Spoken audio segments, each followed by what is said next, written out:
Tawagin ninyo ako sa pangalang Melchor ng probinsya ng Isabela. Matagal na po ninyo akong tagapakinig at talagang inaabangan ko lahat ng mga kwento dito. Ngayon lang ako nagkaroon ng lakas ng loob na magpadala, pero ang mga gagamitin kong pangalan dito ay napalitan ko na rin lahat. Isa pa akong tanod sa barangay namin nang mangyari ito, napakatagal na panahon na rin. Siguro mga magti-30 anyos na rin ang nakaraan kung bibilangin ko pa.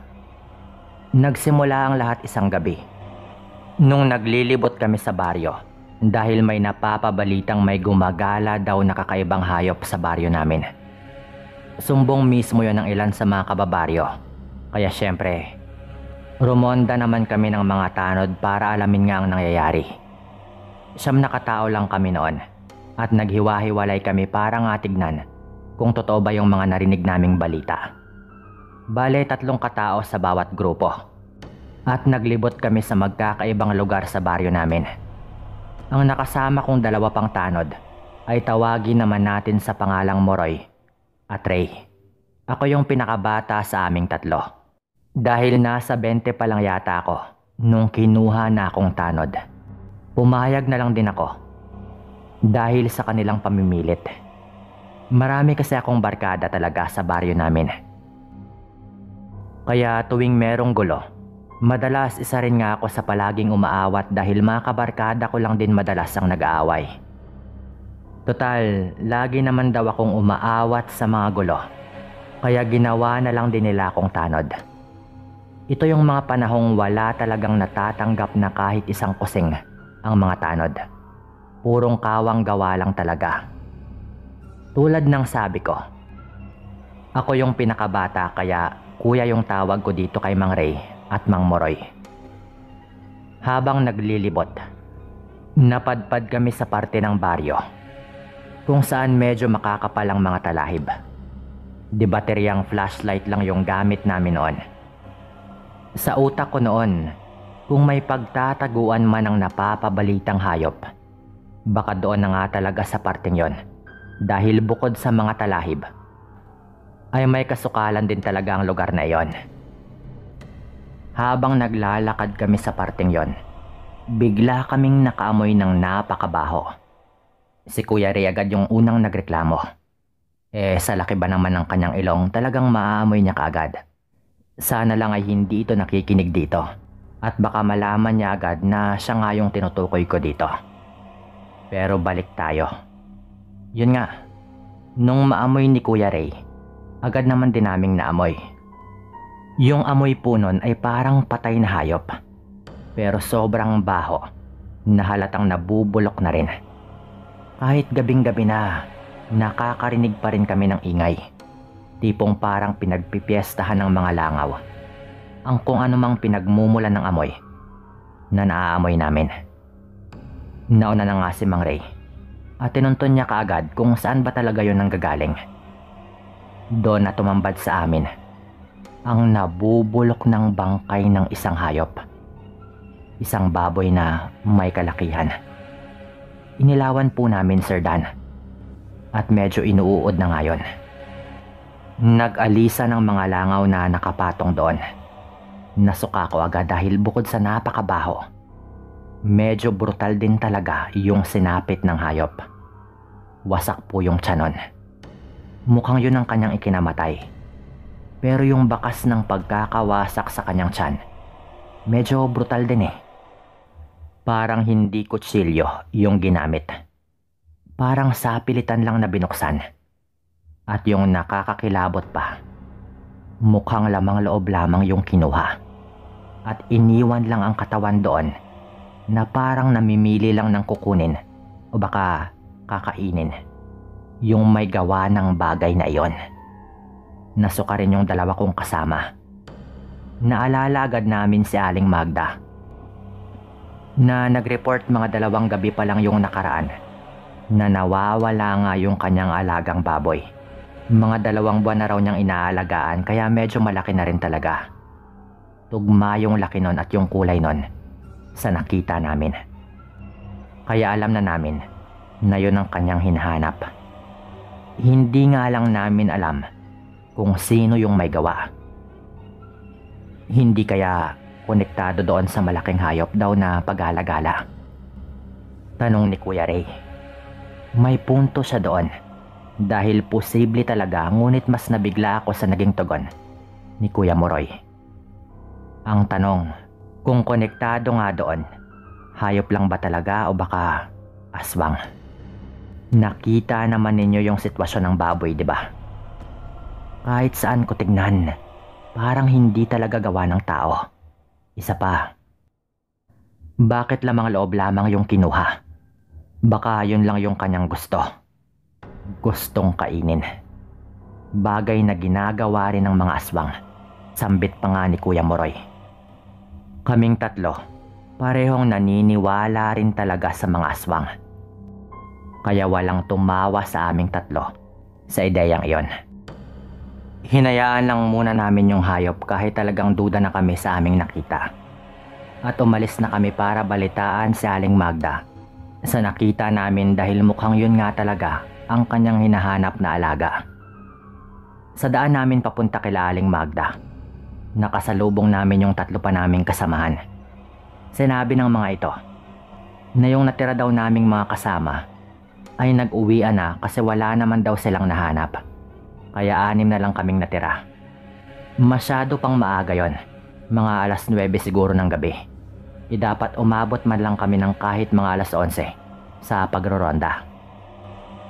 Sinabi namin ang nakita namin sa tatlong yon at nagpresenta sila na sila na lamang yung maglilibing doon sa natagpuang hayop at sumunod na lang daw kami pagkatapos sabihan si Aling Magda para mapag-usapan namin kung ano ba yung gagawin namin bago nga kami mag-uwian sa gabing yon. Yun nga yung nangyari. Si Kuya Ray, Kuya Moroy at ako ay ipinaalam kay Aling Magda ang natagpuan naming malungkot na balita. At pagkatapos nun ay hindi na kami nag-aksaya pa ng oras at sumunod na nga kami doon sa lugar kung saan natagpuan yung hayop. Pagdating namin doon, sakto naman na natapos na nga nilang ilibing at napagkasunduan na nga sana namin na rumonda na lang ng isa pang beses paikot sa baryo bago umuwi. Ngunit habang nandun pa rin kami sa may talahiban at aalis na sana, may bigla kaming narinig na ingay na nagmumula doon pa rin sa may talahiban. May kalawakan kasi yon na mga talahib lang talaga at meron ding mga puno.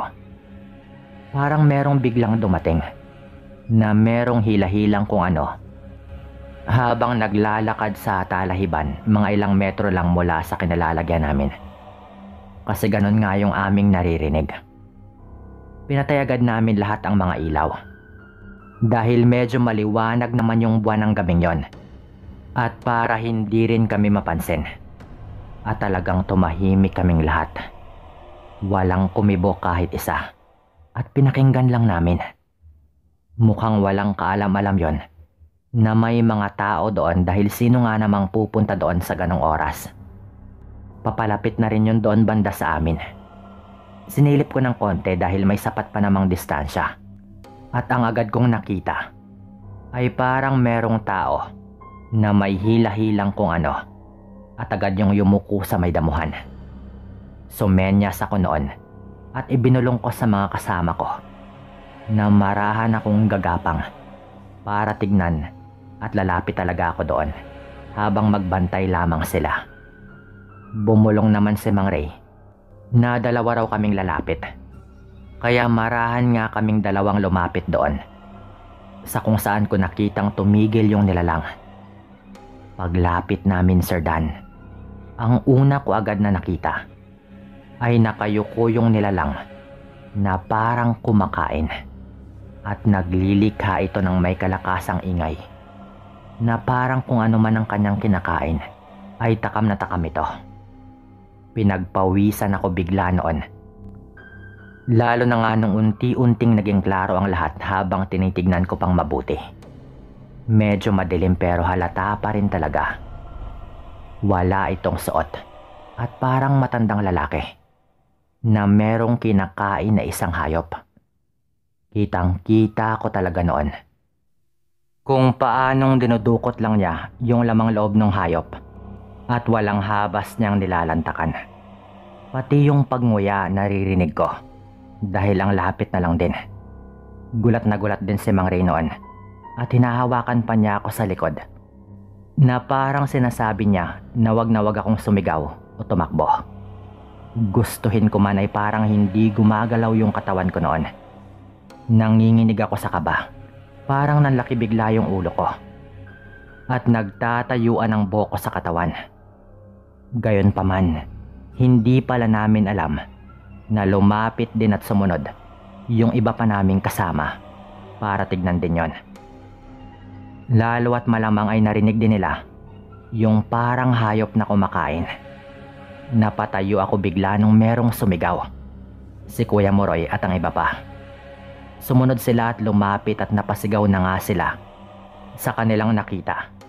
Sabay bumunot agad ng mga itak at sinubukang lapitan o tagain yung nilalang sa kanilang harapan na meron ngang kinakain sa may damuhan.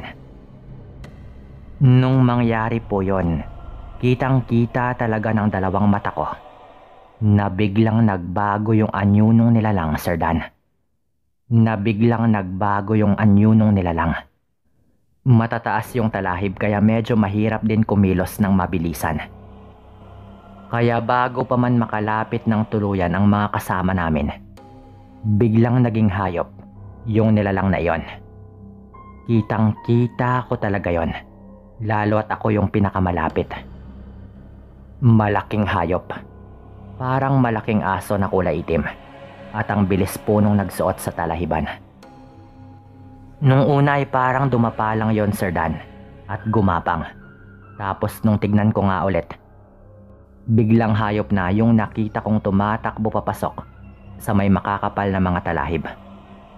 Yun nga yata yung nakita ng mga kababaryo namin na gumagala-galang malaki at kakaibang hayop. Pinalibutan namin ang talahiban at talagang hinalugog namin. Ang nasa isip namin noon ay talagang huhulihin namin o baka patayin kapag merong pagkakataon. Kung makakita ka kasi ng aswang, parang yun talaga ang una mong maisip. Andito siya! Sigaw noon ni Mang Ray. Nung nagkakagulo na nga kami at nailawan pa namin yun ulit at hinabol ng hinabol hanggang sa makalabas na po yun ng talahiban na wala man lang nakalapit ng sobra para tagain yon. Nagkagulo na nga kami at sinubukan pa rin naming habulin.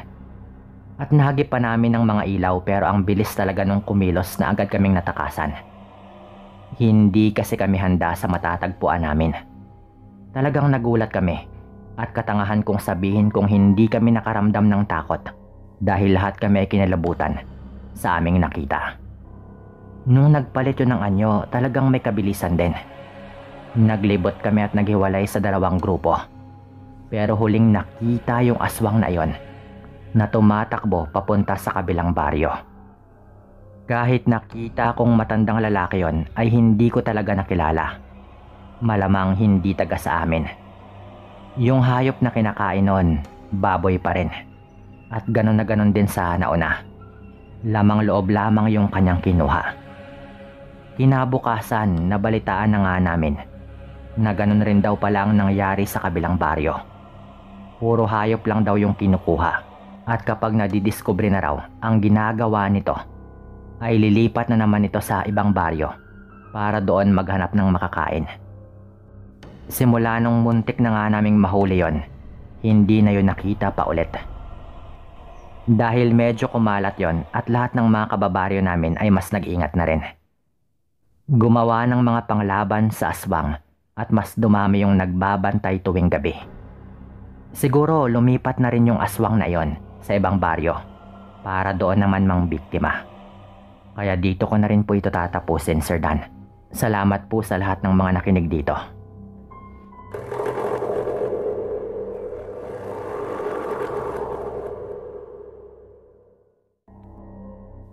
Magandang araw sa inyong lahat. Lalong-lalo na po sa inyo, Sir Dan. Itago na lamang ninyo ako sa pangalang Tricia. Dalaga pa lamang ako noon nang mangyari yung ikukwento ko sa inyo ngayon. Dekada 90 po ito, nang magkakilala kami ng dati kong nobyo, na live-in partner ko rin. Naitago po natin sa pangalang Arwin. Katunayan ay nagkakilala lamang po kami noon sa trabaho. Hindi po nito ako niligawan. Sinabi lamang niya noon na meron daw siyang gusto sa akin. At dahil yun din naman yung nararamdaman ko sa kanya, ay naging kami na. Hindi po kasi ako yung tipo ng babae na magpapakipot pa. Kapag gusto ko yung isang tao at gusto rin niya ako, hindi na dapat magkaroon pa ng ligawan. Ito ay para sa akin lang naman po Maikli lamang yung buhay hindi po ba? Kaya hindi na ako mag-aaksaya pa ng panahon kung pwede namang diretso na. At ine-enjoy naman po naming dalawa noon yung bawat araw na puno ng saya. Alam ko na hindi ko pa siya ganun kakilala noong mga panahon na iyon. At marami rin po yung nakapagsabi sa akin noon na mas maigi raw kung kilalanin kong mabuti yung taong papapasukin ko sa buhay ko, upang hindi daw ako magsisi sa huli. Ngunit ganun pa man ay hindi ko sila pinakinggan. May sarili akong paniniwala at yun po yung aking sinunod. Ayokong nakikinig sa mga sinasabi ng ibang tao, dahil karamihan naman sa kanilang opinyon ay wala namang may tutulong na maganda. Sa paglipas nga ng mga araw, naging maayos naman po yung aming relasyon ni Arwin. Masaya po. Nandoon yung kilig at excitement sa aming dalawa, na talagang makikita rin kapag magkasama po kami. Pero syempre, hindi rin talaga maiwasan na nagkakatampuhan din kung minsan. Nung magdesisyon po kasi ako na magsama na kami sa iisang bubong, upang parati na naming makasama yung isa't isa, doon ko po napansin yung unti-unti niyang pagbabago. Nakatira po kasi ako noon sa Bulacan, samantalang siya naman sa Maynila. Kaya naman nangungupahan lamang ako noon, dahil nasa Maynila rin yung trabaho ko. At upang makatipid, ay nakiusap nga ako sa kanya na kung maaari ay sa kanila na muna ako makitira. Para sa akin ay wala namang masama roon, dahil nobya naman ito ako. At pumayag naman po ito dahil mag-isa lang din siya sa kanyang bahay, pagkat nasa ibang bansa naman yung kanyang mga magulang. Noong una ay maayos naman po yung lahat, pero kalaunan, parati kong napapansin na gabi na po ito masyado kong makauwi. Hindi rin po kasi kami sabay umuwi galing sa trabaho, dahil palagi po akong nag-overtime. Mas mataas po kasi yung posisyon niya sa kumpanyang pinagtatrabahuhan naming dalawa. Yun yung madalas naming pagtalunan, dahil hindi ko maintindihan kung bakit kadalasan siyang inaabot ng hating gabi at minsan pa nga ay bukang liwayway. Kapag nagtatanong naman po ako kung saan nga ba siya nanggaling, hindi naman niya ako sinasagot dahil pagod raw ito. Kaya naman diretso na lamang siya sa kwarto upang matulog. Ang unang dahilan na pumasok sa isip ko noon ay marahil meron siyang ibang babae. Ngunit nang minsang halongkatin ko ang kanyang mga gamit, ay wala naman akong nakitang ebidensya na makapagpapatunay sa hinala ko. Aaminin ko na kahit papaano ay natuwa po ako, dahil naisip ko po noon na hindi niya ako magagawang lokohin. Ngunit ganun pa man, hindi pa rin sa akin nawawala yung kuryosidad kung ano nga ba talaga ang kanyang pinagagawa at parati siyang wala tuwing pagsapit ng gabi. Isang hating gabi, naalimpungatan po ako at nagising mula sa pagkakahimbing ko nang bigla na lamang akong makarinig ng pagkalabog ng pintuan na tila ba may isang pangas na nilalang na pumasok sa aming bahay. Mabilis po akong napabangon at tinungo ko nga yung pintuan. Ngunit gano'n na lamang yung pagkabigla ko nung makita ko si Arwin sa nakakaawang itsura, at meron po itong hiwa sa may bandang tagiliran. Umaagos po roon yung kanyang dugo. Anong nangyari sa'yo? Nag-aalalang tanong ko pa na talagang nabigla po ako sa nakita ko. Yan talaga ang unang itatanong mo. Hindi ba pwedeng gamutin mo muna ako? Naiinis pa po nitong tanong na halatang ayaw lang sagutin yung aking tanong. Wala naman akong nagawa kundi yung huwag nang magtanong pa at gamutin na lamang siya sa kanyang sitwasyon. Mabuti na lamang po talaga at hindi naman masyadong malalim yung sugat na kanyang tinamo. Kung kaya't hindi ko siya kailangang dalhin pa sa ospital. Nang matapos ko na nga pong gamutin ang kanyang sugat, ay hindi ko na tinantanan ang tanong sa kanya. Gusto ko talagang malaman kung saan galing at paano siya nagkaroon ng ganong sugat. Ano ba kasi talaga yung pinagagawa mo? At saan mo ba yan nakuha? May hindi ka ba sinasabi? Puno ng pagdududang tanong ko. Buong akala ko ay sasagutin na po nito sa pagkakataong yon. Subalit gaya ng dati ay parati na lamang pong malayo ang kanyang sagot sa aking mga tanong. Wala, napagtripan lang ako ng mga tambay dyan sa kanto. Wika pa po nito na hindi man lang ako nagawang tapunan ng tingin. Maya-maya pa ay nagpaalam po ito sa akin na pupunta raw sa kanyang kwarto at magpapahinga. Wala naman akong nagawa kundi hayaan na lamang siya. Hindi ko na po siya inalalayan pa dahil naiinis po ako sa kanya noon. At isa pa, parang kayang-kaya naman po nito yung sugat na kanyang tinamo. Pakiramdam ko nga po noon kung hindi ko siya naabutan sa ganong sitwasyon, hindi ko malalaman na meron pala siyang sugat. Malamang ay itatago lang po nito yung nangyari. Ganun pa man ay hindi po ako mapakali noon na sabi ko pa, aalamin ko kung ano nga ba yung kanyang tinatago. At malalaman ko rin yon. Hindi ko hahayaan na manatiling sekreto kung ano man ang bagay na hindi nito masabi sa akin. Makaraan po yung 2 araw ng pananatili at pagpapahinga ni Arvin sa bahay dahil nga sa kanyang sugat na tinamo. Sa hindi ko rin malamang dahilan pa, ay bumalik na rin po ito sa kanyang trabaho.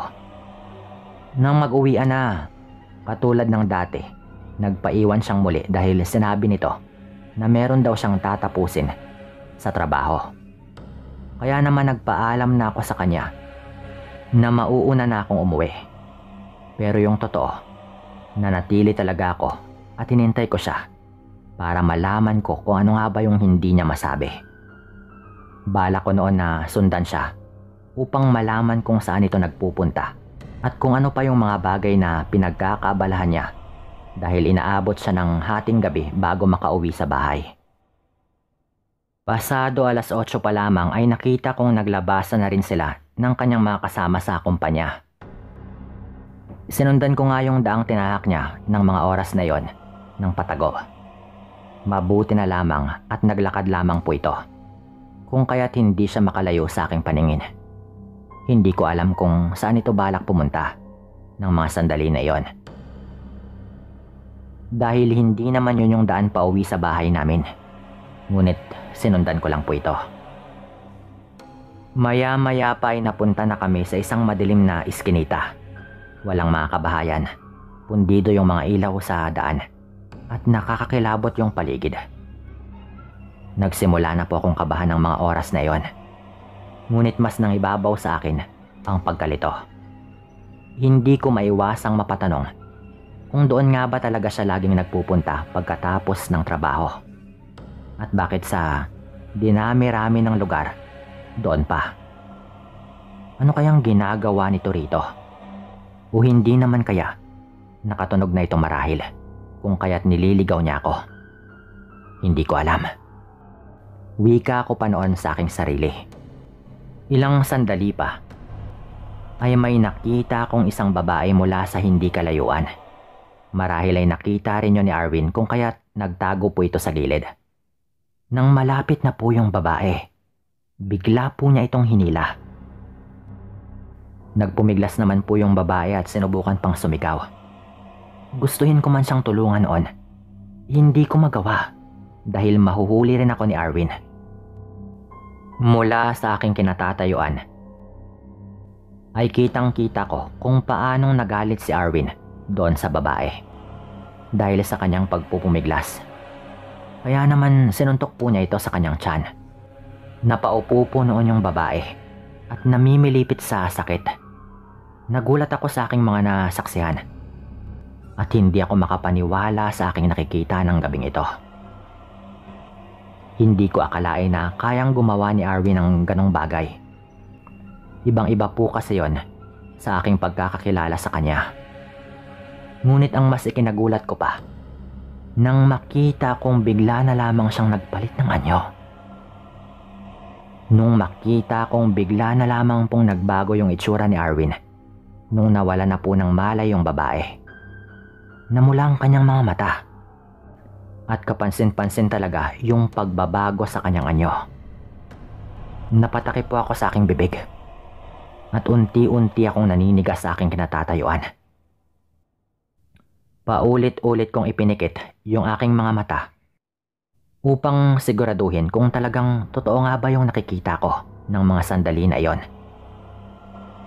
At baka namamalikmata lamang ako, pero hindi. Totoo po talaga yung nakikita ko. Wala pong kamalay-malay yung babae noon. Hindi niya alam na pagkatapos niyang mahimatay ay hindi na pala ordinaryong tao yung nasa kanyang harapan. Hawak-hawak ni Arwin yung babae noon, habang ako naman ay nakamasid lamang sa kanila. Grabe po yung kaba ko noon.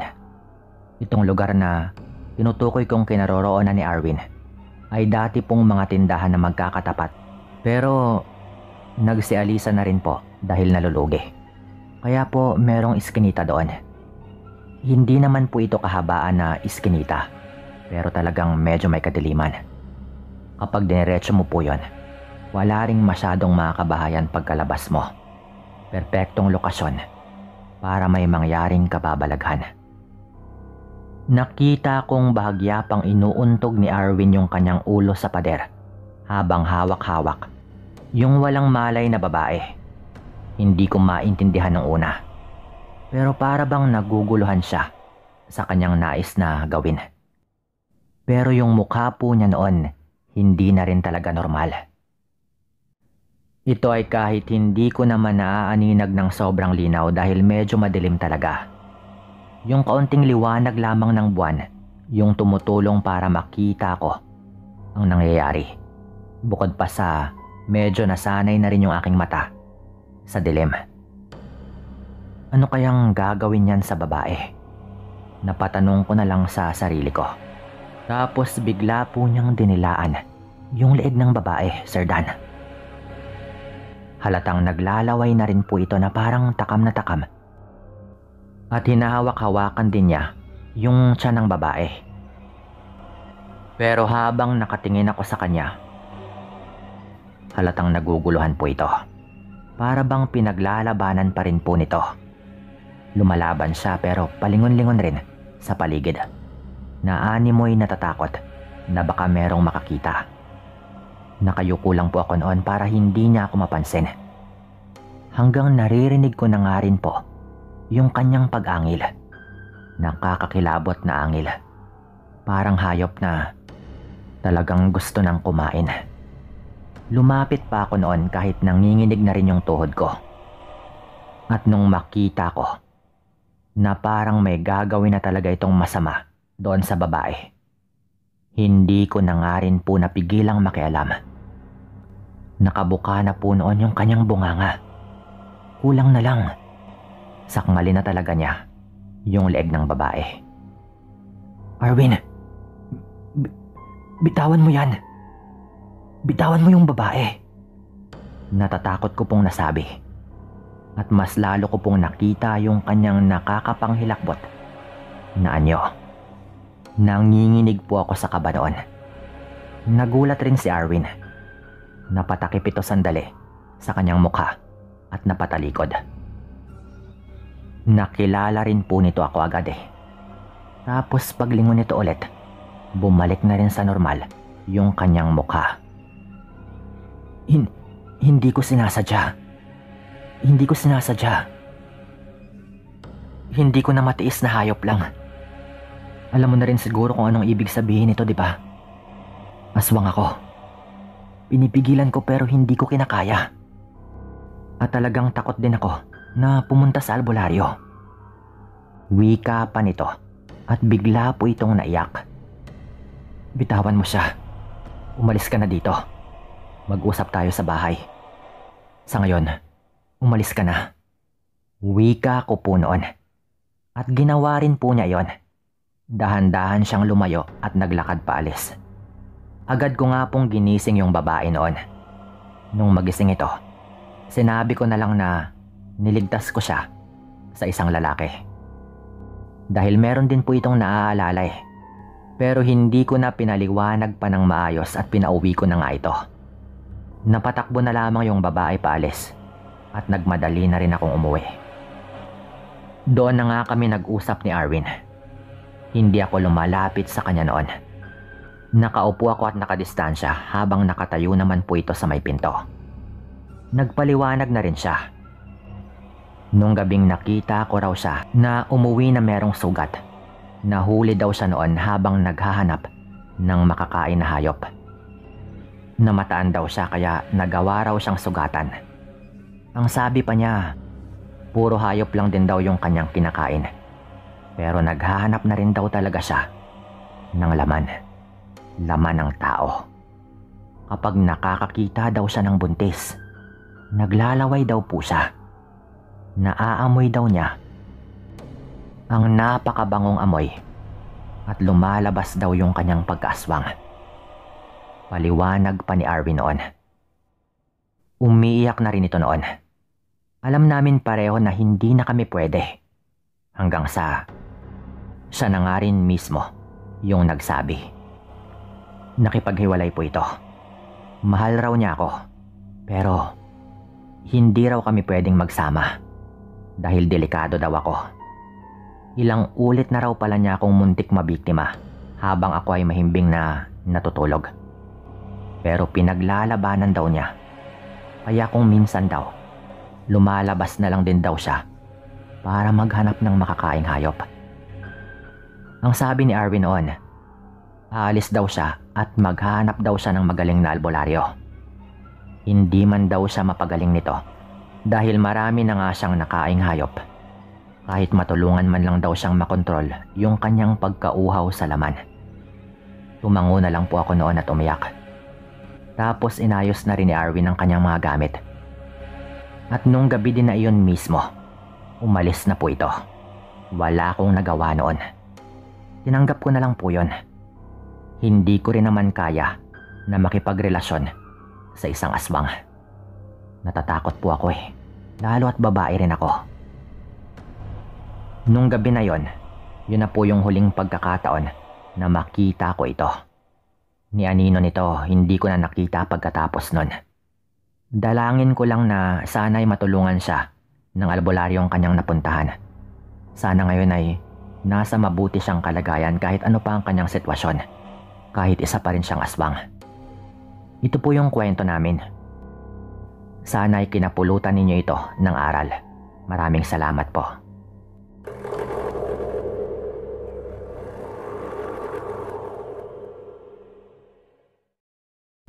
Tawagin na lamang ninyo ako sa pangalang Ramil ng Isabela. Bago lang din ako dito. Nirekomenda lang sa akin ng kaibigan ko na nakapagpadala na rin ng kwento dito, itong channel ninyo, Sir Dan. Nagustuhan ko naman ang pakikinig. At ngayon, ako naman yung magkukwento. Nangyari ito noong ako ay 14 pa lang na taong gulang. Dito nga sa probinsya namin, sa Isabela. Yung barangay namin ay isa nga sa mga liblib pang baryo sa probinsya namin ng mga panahong yon. Yung tipong hindi pag-aano karami ang nakatira at marami ring mga parte na talagang may kasukalan ng mga gubat. Yung mga bahay ay hindi pa magkakadikit at katunayan, merong 1 o 2 taon pa lang yata noon mula nung maabutan kami ng linya ng kuryente. Nahuli kasi kami noon dahil na rin sa pagkaliblib ng barangay namin. Ayos rin naman dahil ang dami na ring agyo ng bahay namin sa araw-araw na paggamit ng lampara o kandila. Kaya sa wakas ay lumiwanag din yung mga bahay sa baryo namin. Kasama pa kami noon sa mga libreng nabigyan ng lahat ng pangangailangan para makabitan ng kuryente. Kaya hindi talaga kami gumastos. Nga pala, 2 lang kaming magkapatid. Ako at yung ate Myla ko. Mga 5 taon din yung agwat namin. Dahil matagal nga bago siya nasundan. Bale, ako na yung bunso. Nagsimula ang lahat noong tumigil sa pag-aaral yung ate Myla ko.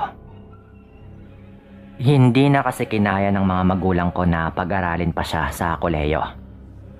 Dahil na rin sa hirap ng buhay. Ang sabi nila nanay noon, tumigil lang muna si ate kahit mga 1 o 2 taon para makapag-ipon muna yung mga magulang ko. Makakatulong rin muna siya kila nanay para din kapag okay na ay makakabalik siya sa pag-aaral. Pero hindi yun nagustuhan ni ate Myla. Mabait itong si ate at talagang masunurin. Pero mula nung pinahinto ito sa kanyang pag-aaral, bigla na lang siyang nagbago. Nagrebelde ito sa mga magulang namin dahil nga sa kanyang pagkadismaya na hindi siya makapag-aral habang yung ilan sa kanyang mga kaibigan ay tumuloy pa rin. Nagsimulang uminom yung ate ko noon at nagnobyo. Namroblema talaga si nanay noon sa kanya hanggang sa umabot na lang sa punto na magwala yung tatay ko nang malaman itong nagdadalang tao na yung ate Myla ko. Nabuntis na nga ng kanyang nobyo. Na agad namang umalis papuntang Maynila nung mabalitaan nga niya ang nangyari. Galit na galit yung tatay ko noon na pinuntahan pa nga niya yung pamilya ng lalaki. Pero ano pang magagawa nila dahil nakalis na nga rin yung lalaki. Iyak nang iyak yung ate ko noon. Ilang ulit niyang sinubukang tapusin ang kanyang buhay. Pero maswerte na lang at naaabutan ito lagi. Yung huling subok nito, ako pa mismo ang pumigil sa kanya sa kanyang pagbibigti. Doon na nga ito kinausap ng mga kamag-anak rin namin. Pinayuhan siya at sinabi ng mga ito na tutulong sila kung maipanganak na nga yung bata. Dahil doon ay medyo bumuti naman ang lagay ng ate ko at parang bumalik na rin ito sa dati niyang ugali. Lumipas yung mga buwan at mabilis na ngang lumaki yung tiyan ni ate. Inaalagaan naman din niya ang kanyang sarili, kaya excited na rin ako noon na magkaroon ng pamangkin. Dumating ang gabi na manganganak na nga talaga yung ate ko. Agad akong tumakbo papunta kila Aling Maylin, yung kumadrona sa baryo namin, at sinabi ko ngang manganganak na nga yung ate ko. Agad rin namang pumunta yung kumadrona. Nasa labas lang ako ng bahay noon habang kinakabahan din dahil naririnig kong nahihirapan yung ate ko sa kanyang panganganak. Ayoko lang talagang pumasok ng bahay noon. Kahit nandoon din naman sa may kusina yung tatay ko. Sobrang close lang namin ng ate ko na kinakabahan talaga ako sa mga naririnig ko.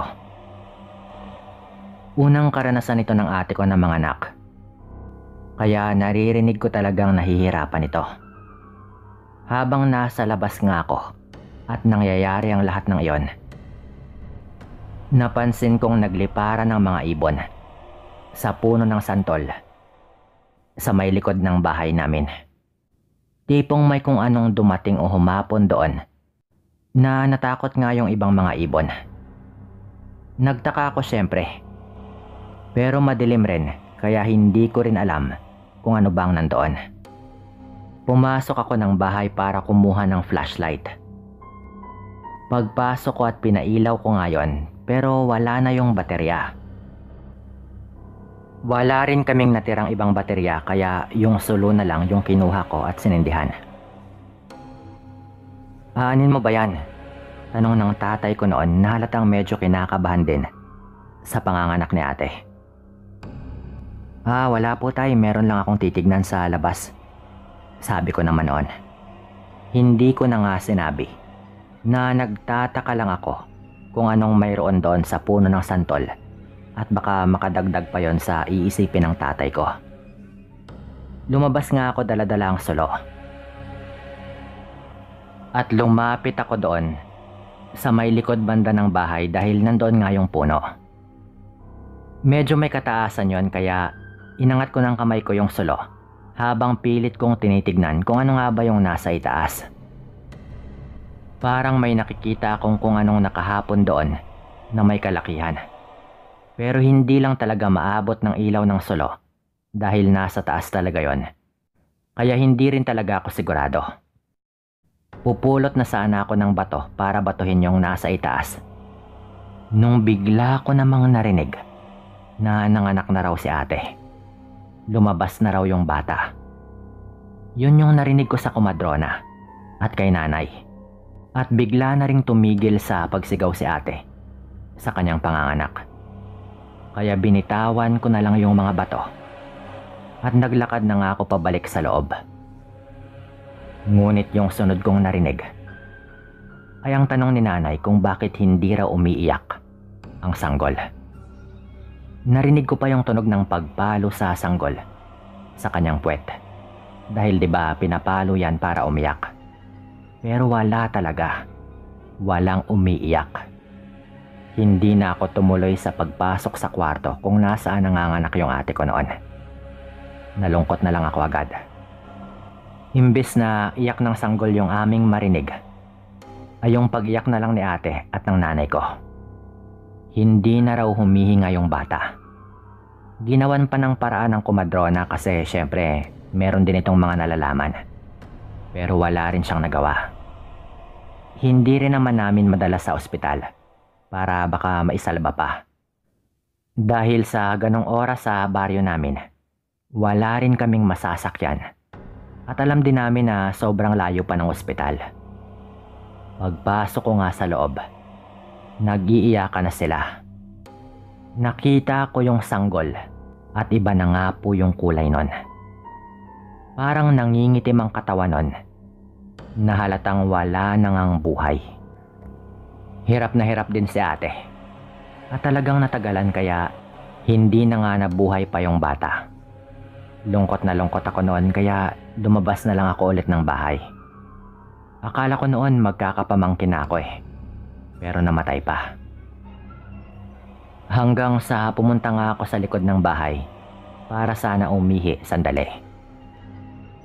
Ngunit nagtaka ako nung bigla kong nakita doon si Lolo Pidjo. Itong si Lolo Pidjo ay kapatid ng yumao ko ng lolo. Bakit kayo nandyan, Lo? Tanong ko noon.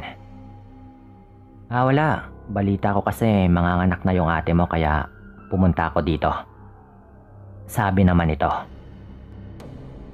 Pero hindi naman yon yung pinagtatakan ko Ang akin lang, bakit pa siya doon dumaan? Magubat na sa parteng yon sa may likod ng bahay namin. At wala talagang daanan doon. Mas lalong hindi ito dapat dumaan doon kung galing nga ito sa kanilang bahay. Doon pa siya lumabas banda sa may puno ng santol na sinasabi ko kanina. Nagtaka ako noon pero naglakad na ito papasok ng bahay. Hindi man lang ako nakapagmano sa pagkabigla ko nga sa pagdating nito. Itong si Lolo Pidjo ay parang yung pinakamatanda na sa aming mga kamag-anak. Kaya nire-respeto talaga namin ito. Lalo at patay na rin si Lola at Lolo ng mga panahong ito. Pagpasok ni Lolo Pidjo sa bahay namin ay parang hindi man lang ito nagulat na patay na yung bata. Katunayan, wala itong reaksyon na parang alam na nga talaga nito na ganon yung mangyayari. Kaya hindi ko inaalis ang aking paningin sa kanya. Nung nakatalikod sila nanay, nakita ko itong ngumiti. Habang nakatuon ang kanyang tingin doon sa patay na sanggol. Kinilabutan ako nung gawin niya iyon na parang may masama itong binabalak. Yung matindi pa po doon. Nung napag-usapan namin na ilibing na lang agad kinabukasan yung bata, nagbolontaryo pa ito na siya raw yung maglilibing. Alam niyo po kasi noong araw, ang layo talaga ng sementeryo sa lugar namin. Wala pa talagang malapit na sementeryo kaya nakakalungkot man. Marami talaga sa mga taong namatay sa baryo namin noon. Inililibing na lang namin mismo. Ginagawa na lang din ng kabaong kahit papaano. At hinuhukaya na lang ng may kalaliman at nililibing. Yung iba nga sa may likod na lang ng bahay nila. Hindi lahat pero maraming gumagawa nun, lalo sa kahirapan din ng buhay. At sa layo pa ng sementeryo na magbabayad ka din muna bago mo mailibing ang patay doon. Yung isang anak nitong si Lolo Pidjo ay namatayan din daw ng sanggol noon. Kaya doon din daw niya ililibing sa pinaglibingan din nila. Na parang hindi na rin sila nakapag-isipan ng maayos. Dahil nga sa kalungkutan sa nangyari. Ako naman ay patuloy lang na nagduda. Kinabukasan, mga alas 5 pa lang ng umaga, kinuha na nga ni Lolo Pidjo yung katawan ng sanggol. At siya na nga raw yung bahala. Sabi ni tatay noon, sasama daw siya sa paglibing. Pero nung sinabi ni Lolo Pidjo na wag na, ay pumayag rin agad yung tatay ko na parang sunod-sunuran na lang sila sa matanda. Sinundan ko po siya noon. Dumaan lamang ako sa bintana ng bahay namin. At doon ko na nga nakita ang kahindik-hindik na pangyayari. Imbes na ilibing, iba yung ginawa ni Lolo Pidjo. Pasintabi sa mga kumakain dyan. Kitang-kita ko po, Sir Dan, na kahit patay na yung sanggol, ikinagulat ko ng labis nung kainin yon ni Lolo Pidjo. Hinain po niya yon. Nandidiri pa rin ako kapag naaalala ko. Madilim-dilim pa pero mga alas 5 ng umaga. Medyo maliwanag na rin kahit papano kaya kitang-kita ko. Punong-puno na ng dugo ang bunganga ni Lolo Pidjo. Habang ako naman, naiiyak na sa takot at katunayan, gusto ko na nga ring tumakbo. Ang hindi ko lang alam, nalaman pala agad nila tatay na lumabas ako ng bahay. Kaya naisip agad nila na baka sumunod ako kay Lolo Pidjo. Kaya umalis nga rin yung tatay ko para puntahan ako. Tuwing umaalis yung tatay ko, nakasanayan na po nito na magsukbit ng itak sa kanyang tagiliran. Ganun talagang matatanda noon eh. Habang pigil hininga pala akong nanunood at talagang kinikilabutan na sa mga nakikita ko. Dumating din pala doon yung tatay ko at naabutan pa niya iyon. Nagulat na lang ako noon nung may biglang lumapit kay Lolo Pidjo. Walang iba kundi yung tatay ko at galit na galit po ito sa matanda. Binunot niya ang kanyang itak at tinagayong matanda sa may balikat nito. Parang nandilim na rin yung paningin ng tatay ko noon eh. Doon na nga rin lumabas ang asawa at dalawang anak ni Lolo Pidjo nang marinig nilang mga sigawan. Inawat nila yung tatay ko habang gulat na gulat din sila sa kanilang naabutan. Puno pa ng dugo ang bunganga ng matanda habang nagdurugo din ang kanyang balikat. Niyakap ko agad yung tatay ko noon. Mabuti na lang at walang ibang mga bahay doon banda. Kaya siguro kampante din si Lolo Pidjo sa kanyang ginawa. O baka dahil hindi na siya makapagpigil. Hindi ko na sasabihin kung ano yung sitwasyon ng kawawang sanggol nung tignan ko yon. Malamang yung matanda din ang dahilan kung bakit patay na yon nung may labas yun ni Ate Myla. Baka matagal na nga rin niyang inaaswang. Kumalma naman yung tatay ko noon. Nilayo agad nila doon si Lolo Pidjo. Nilibing pa rin ng tatay ko yung sanggol habang umiiyak.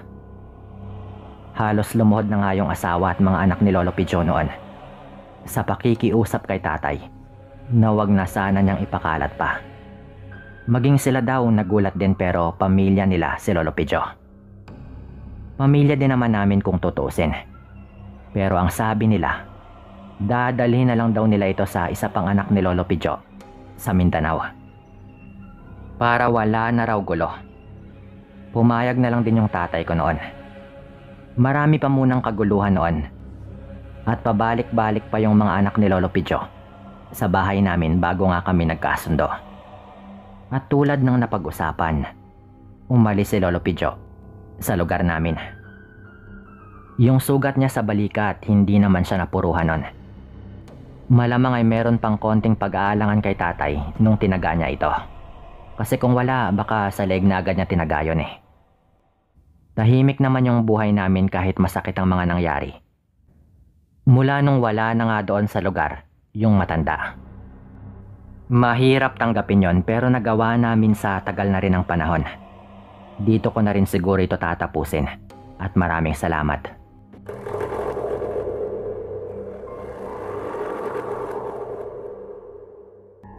Nagsimula yung lahat nung nagkayayaan kaming magbarkada na uminom pagkatapos ng graduation namin ng college.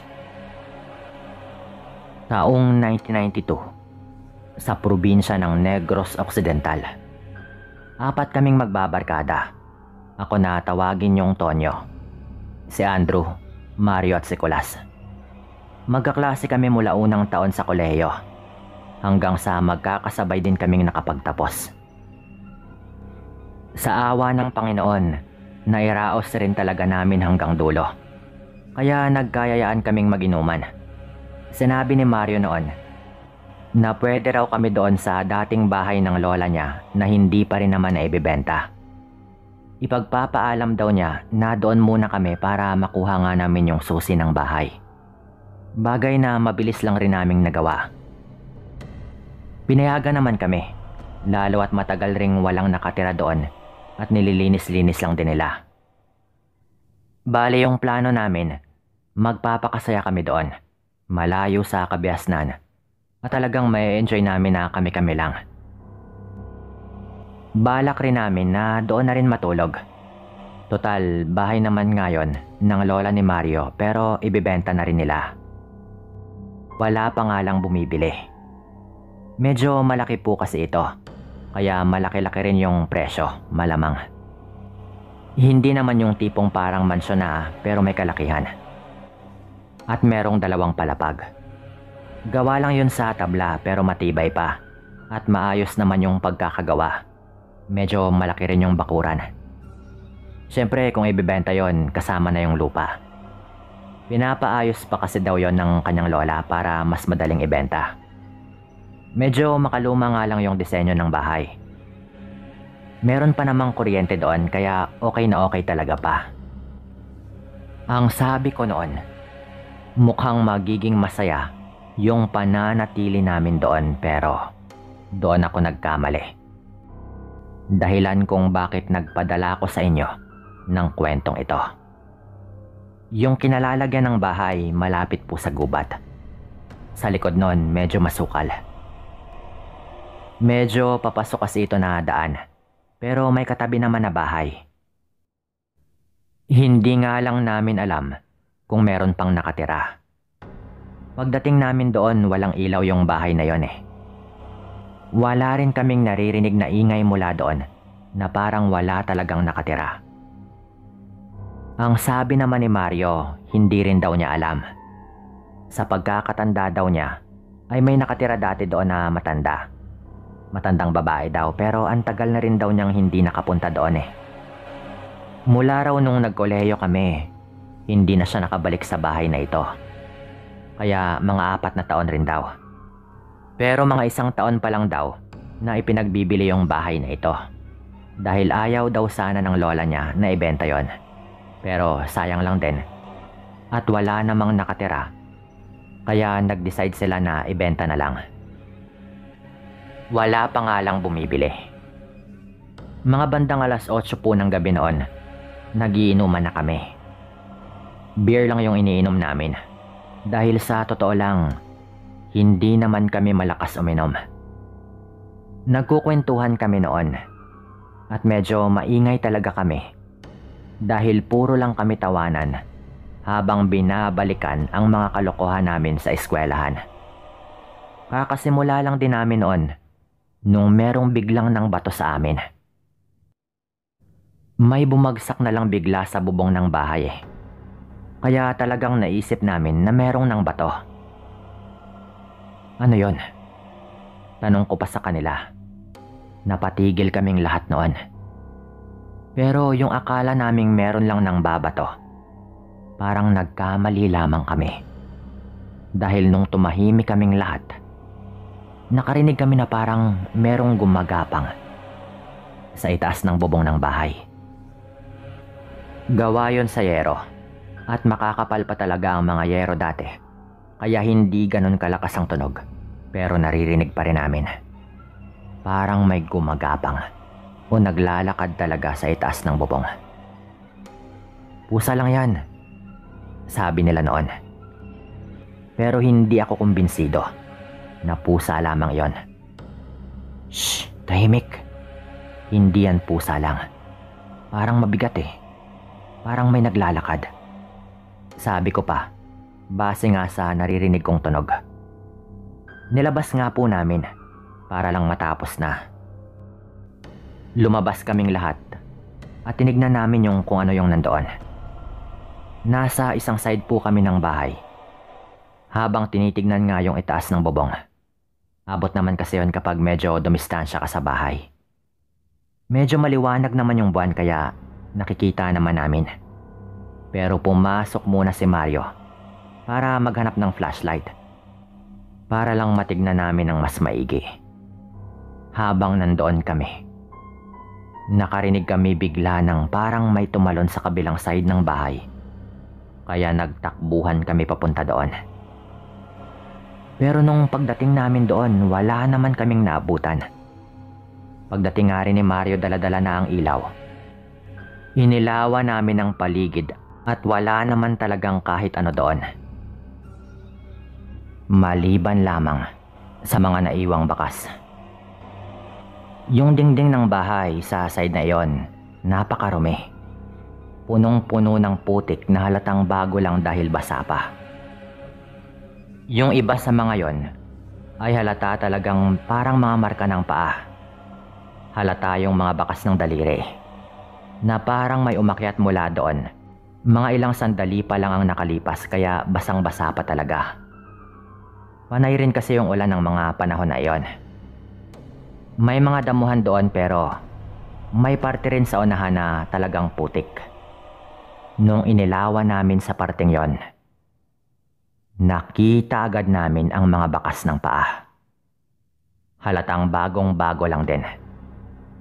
Nagsimula na kaming magtaka. Pero pilit naming kinukumbinsi ang aming mga sarili na baka may napadaan lamang doon at baka nagtangkang magnakaw o pumasok ng bahay. Pero si Mario na rin yung nagsabi na tignan pa namin sa unahan at baka meron pang mga bakas. Ginawa nga namin at meron pa nga doon. Sinundan namin yon. At umikot lang yon pabalik sa kung nasaan naroroon ang kalapit na bahay. Doon talaga papunta yung mga bakas. Naputo lamang yon dahil puro nangadamuhan sa parteng yon. Pero doon talaga kami tinuturo sa kalapit na bahay na ito. Inilawan namin ang bahay at mukha namang wala talagang nakatira doon. Ang kapal na rin ng mga damo doon banda na wala talagang naglilinis. Sabi namin noon, malabo namang merong nakatira. Hindi rin namin sinubukang pumasok dahil trespassing na rin yon. Bumalik na lang kami sa loob ng bahay ng lola ni Mario. Pero nandoon na yung pakiramdam sa aming lahat na parang merong mali. Sinubukan pa rin naming baliwalain lamang yon. Kwentuhan lang kami habang painom-inom pa rin. Kahit halatang medyo nawala na rin ang gana. Kaming lahat nagsimula na ring mangilabot. Kahit mga bakas pa lang naman ang nakita namin. Ang weirdo lang talaga ng mga pangyayari. Kahit nung nasa labas kami, ramdam namin na parang merong nakatingin. Mararamdaman mo rin naman kasi talaga, 'di ba? Kayo siguro, may pagkakataon na rin na nakaramdam kayo ng ganon, 'di ba? Tingin nyo ba, tao lang 'yon? Yung totoo lang yung totoong nararamdaman ninyo. Tanong ni Nicolas noon. At sabay-sabay nga kaming sumagot na hindi. Yun talaga yung nararamdaman namin noon Na kung ano man yon, hindi talaga yung normal na tao. Kahit magnanakaw, mahirapan ding makakyat sa dingding na yon Habang nag-uusap kami, bigla na lang kaming tinawag ni Andrew habang nakatingin ito sa bintana. Madali kayo. Merong tao. May tao sa kabilang bahay. Sabi pa nga nito. Nagtayuan kami noon at nagtakbuhan doon sa bintana. Tinignan namin yung bintana ng kabilang bahay at wala namang kung ano doon. Pero yung sabi ni Andrew, may nakita raw talaga siyang nakatayo sa bintana. Yun yung pinakamalapit na bintana sa bahay kung saan kami naroroon. Kaya abot talaga yun ng ilaw sa labas. Kung may nakita man si Andrew, posible talaga dahil abot nga ng ilaw yung bintana na yon. Puntahan na natin para matapos na. Hindi na rin tayo mga batay. 4 tayo. Wala tayong dapat ikatakot. Sabi noon ni Mario. Sa totoo lang, yun din yung nararamdaman ko noon. Hindi ko alam kung pinagtitripan ba kami o tinatakot lang. O baka dahil ang ingay nga namin. At baka nagalit ito. Kumuha nga yung iba ng kutsilyo. Pamalo naman yung sa iba. Nakakita naman ako ng itak. Hindi pa yon mapurol. Dahil ayon kay Mario, ginagamit daw yon ng kanyang lolo kapag pumupunta ito doon para linisin yung paligid. Meron ding panghasa doon. Kaya hinasa ko muna yon ng konti. At pwedeng-pwede na rin talagang gamitin. Sa likod nga kami dumaan. Nililinaw ko lang. Wala kaming balak na pumatay o kung ano noon nung lumabas kami ng bahay. Titignan lang namin. Parang hinahamon o tinatakot din kasi kami noon Marahan lang kaming lumapit sa pinto. At medyo nabigla kami na bukas naman yung pinto. O baka sira na rin yung pinto na iyon. Hindi kami nag-alinlangang pumasok. Talagang hahalugugin namin yon para matapos na at malaman kung meron nga bang tao. Nauna pa ngang pumasok si Mario at si Andrew. Mabilis silang pumasok na talagang nagmamadali. Habang naiwan kami sa likod ni Nicolas. Itong si Nicolas yung pinakahuli noon. Mario, teka lang. Huwag kayong magmadali. Mahina kong wika noon pero parang hindi nila kami narinig. Gigil na gigil din talaga ang mga ito. Lalo at parang pinaglalaroan nga kami. Paglingon ko, Sir Dan, bigla na lang may humila kay Nicolas. Kitang-kita kong tinakpan agad nun yung bibig ng kaibigan ko. At mabilis nga niyang hinila palabas yung kaibigan ko. Hindi ako pwedeng magkamali sa nakita ko. Hindi yung normal na tao, Sir Dan. Nakakatakot yung mukha nun at talagang hinihila niya papunta sa mga damuhan ang kaibigan ko. Nung makita ko po yon, parang bigla na lang nandilim yung paningin ko. Wala akong ibang naisip noon kundi tagain yung hayop na yon. Sumigaw nga ako kila Mario na bumalik na sila sa labas. Mabuti na lang talaga. At nung mabilis na ngang hinihila nung nakakatakot na nilalang si Nicolas, hindi pa niya nabitawan yung kanyang hawak-hawak na kutsilyo. At ginamit niya yon sa kamay ng aswang para mabitawan siya nito. Nakatakbo pa si Nicolas noon. At nung makita kong hinabol pa siya ng aswang, talagang hindi na ako nag-alinlangan. na parang nandilim na talaga ng tuluyan yung paningin ko. Sinalubong ko sila at agad ko ang tinaga yung aswang na iyon. Tinamaan ko yon sa balikat o sa braso. Hindi ko na malinaw na nakita, pero alam kong tinamaan ko. Sa punto po na yon, ang naalala ko lang sa anyo nung nilalang ay napakaitim nito at mabalahibo. Halatang lalaki pero medyo mahaba yung buhok. Nung tumakbo yon, nadaplisan ko pa po yon ng taga sa likod.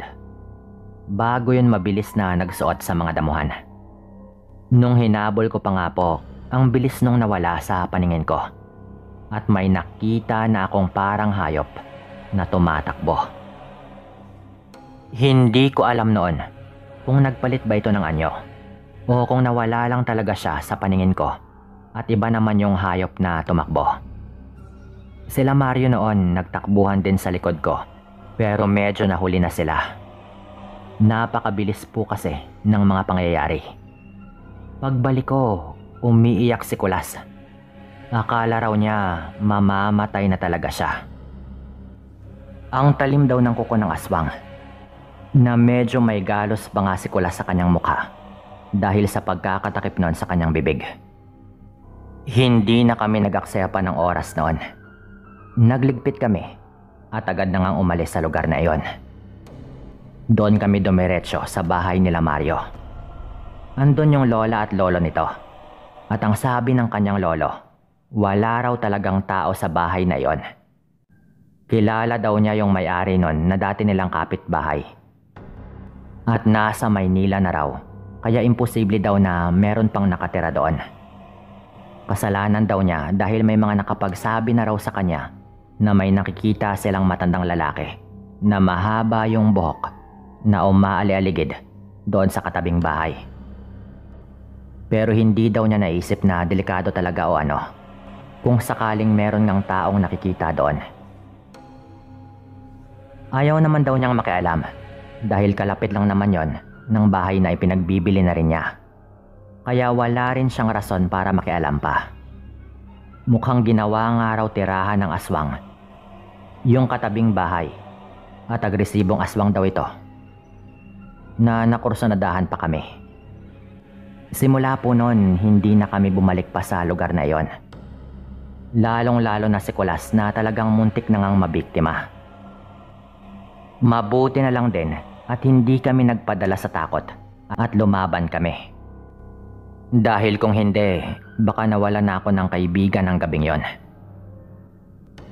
Hanggang ngayon, magkakaibigan pa rin kaming apat. At kinikilabutan pa rin kaming lahat sa tuwing napag-uusapan ng nangyari ng gabing yon. Sino ba naman ang hindi matatakot kapag nakaranas ng ganon? Hanggang dito na lang din, Sir Dan, at maraming salamat sa lahat ng inyong mga tagapakinig. Paalam.